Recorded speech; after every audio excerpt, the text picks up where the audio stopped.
What's up, guys? Welcome to another episode of Youth in Business TV. In this episode, we're going to do an interview with a graphic designer, somebody that I met downtown. His name is Micah. You guys are really going to enjoy this interview with him. You're going to learn a lot, I hope. He has a lot of insightful things to say. And I want to share something that I learned with you guys. Micah rents a space in downtown called the Urban Hive. Now, this is a spot that I have never heard about.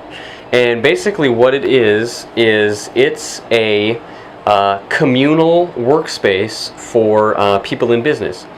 So I guess it's like you go and rent, you can either rent an office or they just have a common area where you can actually just go and work on your computer. They have Wi-Fi, they have coffee, they have stuff like that. And it's a really interesting idea. I had no idea that was here. I've lived in this town my whole life, and so that was really great to find out. I guess there's more than one in Sacramento, so that leads me to believe that there's probably places like this, in every state. So I am actually in talks with the owner of the space, and so I'm going to actually do an interview with him, and so we'll get a chance to see kind of how he started this, what exactly it does, how it benefits people, and Michael will tell you that it's a really great space to learn and to prosper in your business. So that's what's coming up next. But the segment after this, we're going to do the interview with Micah, and stay tuned, guys, because it's great. Okay. Rich again for Youth in Business TV. Today I am in downtown Sacramento, and I'm with somebody I just met. His name is Micah, and he's a business owner locally. And so tell me a little bit about your business. I am the owner and lead designer of a one-person graphic design outfit called Fox House Creative.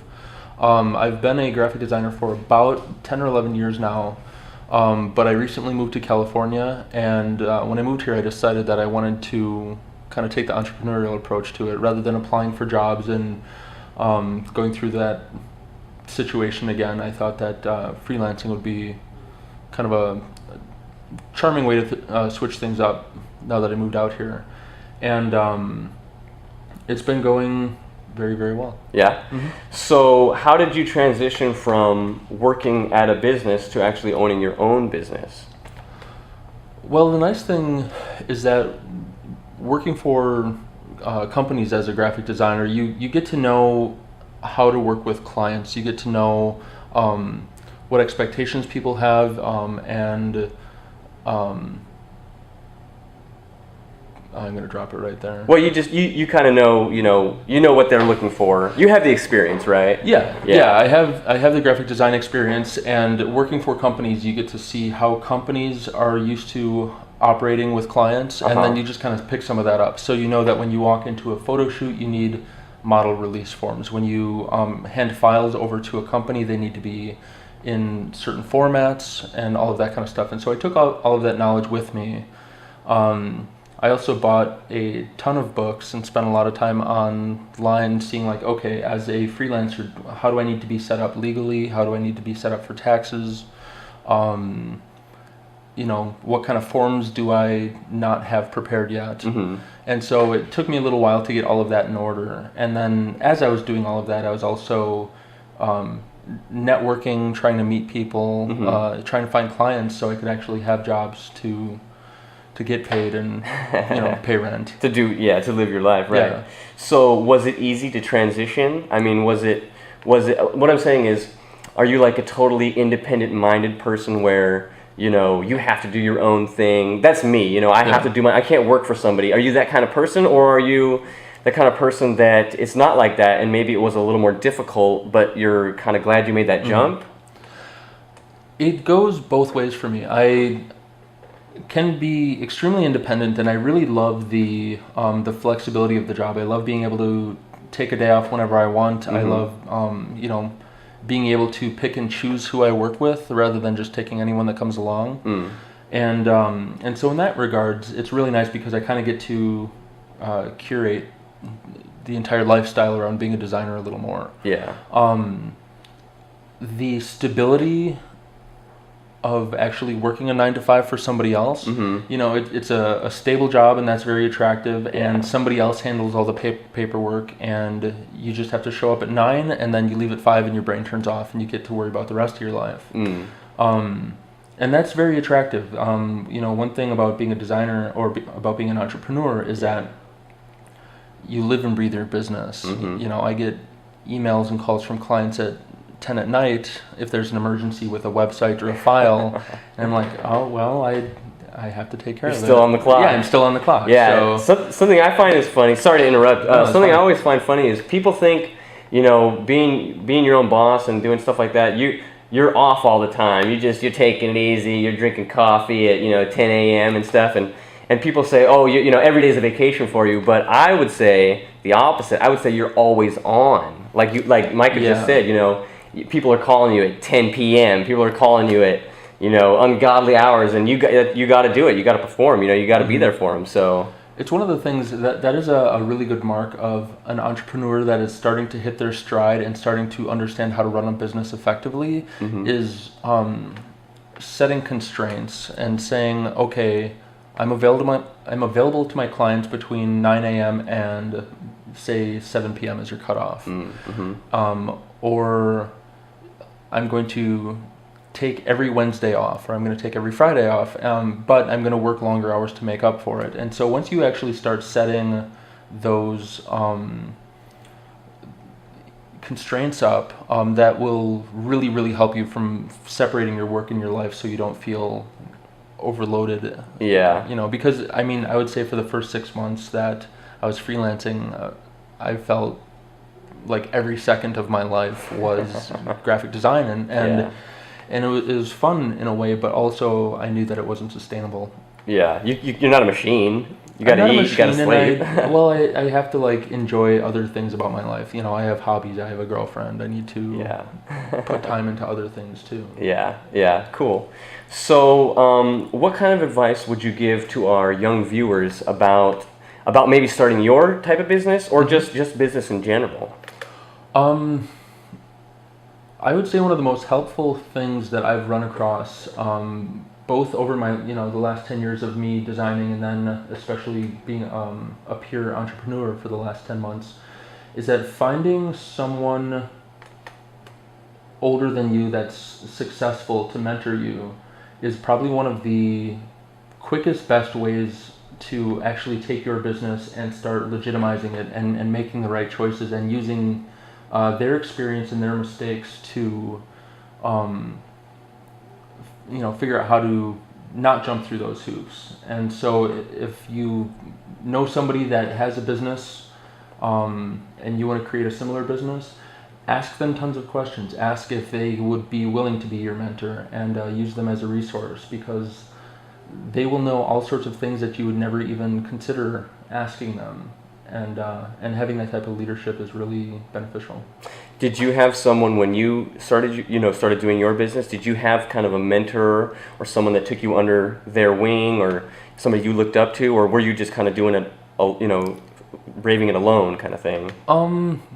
A little bit of both. I did quite a lot of research on my own, but the place that I work, the Urban Hive, this co-working space that we're in, has a few other designers in it and a few other design firms. And so when I hit a problem and I say, okay, how do you set up a contract in this specific situation, or what kind of what kind of software would you use for this particular problem? I can just go back and knock on their door and say, hey, how's it going? I have a question for you. And everyone in the building is completely open to being approached that way. It's an open door kind of thing. It's very much an open door kind of thing, and I actually have people asking me questions. Do you enjoy that? Do you like that?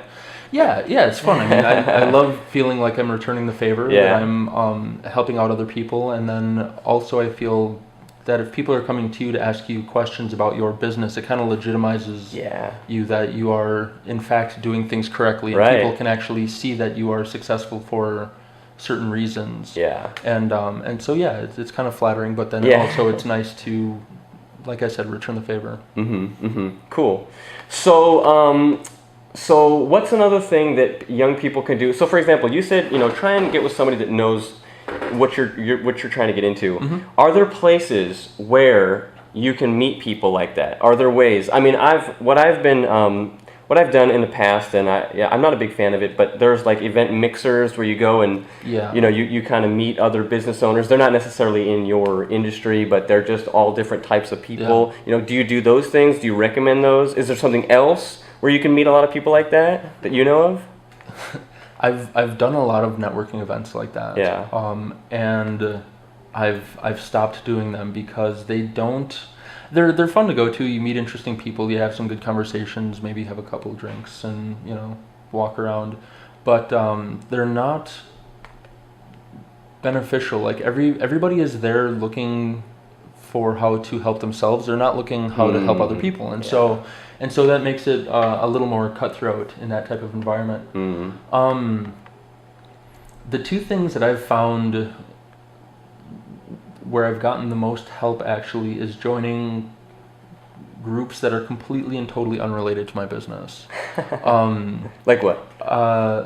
Sailing. Okay. I'm very, very into sailing. I used to be an instructor for a sailing club in Wisconsin. Oh, wow. And got many, many business leads through that. I actually used to be the creative director of the company or of the organization and design T-shirts and stuff like that for them. But then also, there's 1,900 people in this club that every single one of those people knows that I'm a good graphic designer, and if somebody needs graphic design, they come to me. And so rather than going to an event where there's a bunch of businesses that probably already have design, or they're looking for someone to benefit them, joining an unrelated group and just kind of letting people know what you do, or maybe chipping in and actually volunteering for the organization in a way that's related to your career, I find actually gets me way more business. Yeah. Wow. Than those networking events do. Yeah, that's cool, because you're like the first guy they think of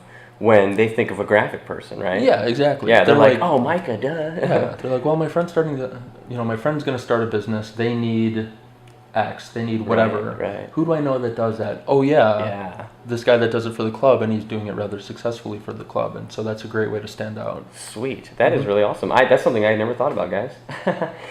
Okay, well, I want to touch on something else that really interests me about you and about where we are. Tell us where we are exactly. All right. Right now we're in the conference room of the Urban Hive. It's a co-working space in Sacramento.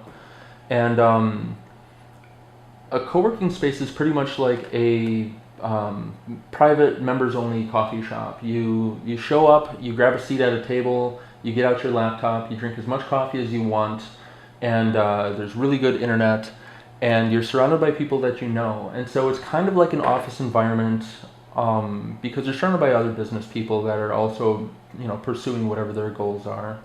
But then it's also really laid back, and the Urban Hive also has private desks where you can rent a desk in a locked room, and if you have a computer or equipment that you want to leave and not take home with you every night, you can just leave it on the desk. Or there's private offices too for like a larger company. And would you say that this place, the Urban Hive, this is something I had never even heard of? This is in my hometown. I had no idea. I've lived here my whole life. He's new. He's from Wisconsin, and he knew about it. So, but would you say the Urban Hive is a place where you've enriched your business experience? Oh, yeah, incredibly. Yeah? Yeah. Okay, it's not just an office that you go to and you're typing on your computer and stuff like that. It's different. Yeah. I when I first moved here, I tried working from home, and that got really boring really quickly. I tried going to coffee shops, but even though you're surrounded by people all day at coffee shops, you don't interact with any of them, and you can still go home at the end of the day feeling really kind of like lonely and like, what am I doing with my life? Kind of, right? Yeah. But here I have made a ton of friends, from just a purely social angle. Mm-hmm. I'm also doing graphic design for about 8 or 9 of the companies in the building. Wow. And again, it's one of those things where like I join up, and everyone in the building knows that I'm a graphic designer. Yeah. And so if they're like, well, I need a logo, I need business cards, print material, brochures, a website, they're like, oh, I've seen Micah's work. Yeah. He's really good at what he does. I'm going to go ask him. And so it's been extremely beneficial in that regards also. Cool.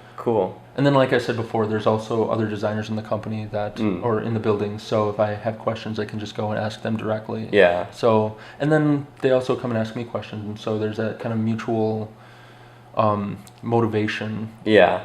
I mean, there's over 100 members here, and everyone is here to make their business succeed and thrive. And they're all excited about business. They're all looking for ways to succeed, and then they're all like totally willing to share their information too. Yeah. Wow. And so it's an incredible resource. Wow, that's really cool. That's so. See, guys, that's so awesome. I had no idea. Like I said, Micah got in touch with me and told me about this place, and now, like, wow, I'm here. So, anyways, well, is there anything you want to tell our viewers in closing? Any last words? Anything maybe you want to say that you didn't already? Well, specifically about starting your own business, it is challenging. I mean, everything that you hear about the challenges of starting your own business, they're true. But the thing is that it's also very fun and rewarding, and allows for a ton of creativity and a ton of self-expression. I would say the biggest tip that I have is that if there's something about your business that you either don't enjoy doing or feel like you're not really up to par for handling it, like for instance, taxes, paperwork, bookkeeping, that kind of stuff, just suck it up and pay someone else to do it. The key to enjoying your career as an entrepreneur is to delegate the stuff that you don't want to do, and it will be completely and totally worth it. Yeah, so that's big. Yeah, cool. Well, thanks a lot, Micah. Absolutely. This was a great interview, guys. I know you've learned a lot here. Do you have a website? Do you have a web page? Do you have any kind of... Yeah. What do you want? I want to give people a resource so that they can actually get in contact with you. Maybe they want to get some work done. Maybe they have a few questions. Yeah, for sure. What would you do? I'm gonna give them your info right down here. So you're going to tell me what that is, whatever that is. Maybe a few things, maybe a couple things. All right. So thanks for your time. Absolutely. This is great. I've learned a lot. I really enjoyed my time, and we got a lot of more stuff coming up, guys.